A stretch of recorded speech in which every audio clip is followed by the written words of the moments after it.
नमः शिवाय दोस्तों। सबसे पहले मैं अपने गुरु को प्रणाम करती हूँ, माता भवानी को प्रणाम करती हूँ, रंजन भैया नंदमानंद को प्रणाम करती हूँ, सभी देवी देवता को प्रणाम करती हूँ, सभी गुरु भाई गुरु बहन चरणों में बारंबार प्रणाम करती हूँ। मेरा प्रणाम स्वीकार।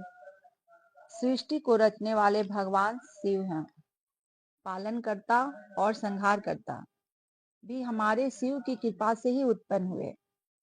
शिव जब जनमानस को पृथ्वी पर लाए तो साथ में प्रकृति का भी निर्माण कर मनुष्य के लिए खाना और पानी की व्यवस्था करके भेजे।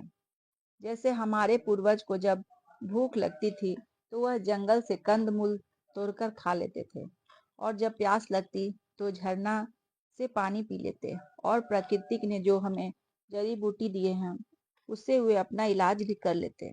कहने का मतलब यह है कि हम उन्हीं का दिया हुआ जैसे कंद मूल फल उन्हीं को अर्पित करते हैं, और कुछ नहीं तो हम उन्हें अपना भाव अर्पित करते हैं। जो भी हमारे शिव वो भी हमारे शिव ही पैदा करते हैं। कहने का तात्पर्य है, तेरा तुझको अर्पण क्या लागे मेरा। इसमें मेरा कुछ नहीं है। जो पैर से चलकर मंदिर जाते हैं, जो हाथ से जल चढ़ाते हैं, जो आंख से दर्शन करते हैं, वे सभी उन्हीं का दिया हुआ है, और मंदिर तक जाने का भाव भी वही लाते हैं।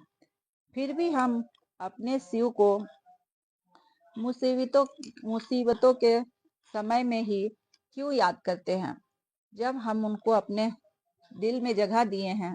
जब हम दिक्कत में आते हैं तो ही हम शिव शिव गुरु गुरु क्यों करते हैं, क्योंकि हमें अपने भगवान से कुछ चाहिए होता है।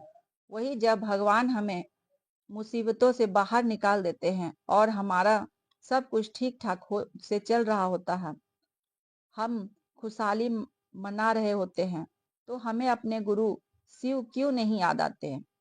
हम इतने स्वार्थी क्यों हो जाते हैं।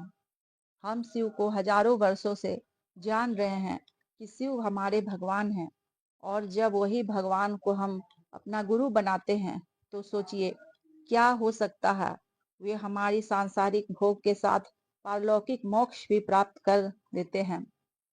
उनमें इतनी शक्ति है कि एक ही गुरु के पास हमें सांसारिक और आध्यात्मिक सभी प्रकार की सुविधाएं मिल जाती है, और हमें अपने गुरु को कुछ देने की जरूरत नहीं है।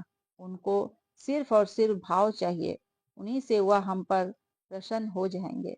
इस प्रकार आज की चर्चा को मैं यहीं विराम देती हूँ।